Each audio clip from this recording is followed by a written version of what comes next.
অবশেষে তালহা ভাইও এদের বিষয়ে কথা বললো, তো কি বললো তা জানার জন্য এই ভিডিওটি পূর্ণ দেখুন।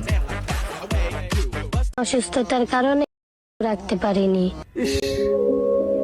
একটা রোজা রাখা না রে, আজকে এক সপ্তাহ ধরে ওগো দুইজনের গোয়াতে একটু একটু করে রক্ত পড়তাছে।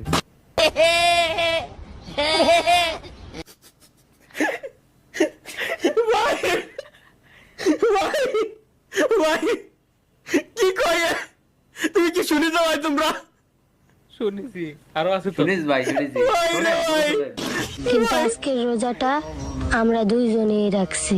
যাগ্গে ফাইনালি আজকে রোজাটা রাখছে। সবাই আমাদের জন্য দোয়া করবেন। ঠিক আছে ভাই, তোকে 10 জনের জন্য দোয়া করবো। এই কি দিল? আস্তাগফিরুল্লাহ। দোয়া চাইলো? তো থেরে এটা দিল। আবার কি খাচ্ছে? খানকির রোজার পুরো মধ্যে ডরতে হেলাইছে রে। যে প্ল্যাটফর্মে ছাড়া হয়েছে ওই প্ল্যাটফর্ম বাংলাদেশের যেন খুদার কসম সরকারের কাছে আমার বিনীত অনুরোধ, বিনীত নিবেদন, ওই প্ল্যাটফর্ম যেন ব্যান না হয়। কে? ওই প্ল্যাটফর্ম যেন ব্যান না হয়, কারণ ওইসব লেওড়া মার্কা প্লাটফর্ম ওখানেই থাক, ওরা ওখানেই থাক, ওরা যেন ভুলে ওই ইউটিউবের মতো প্ল্যাটফর্মে না আসে বলে।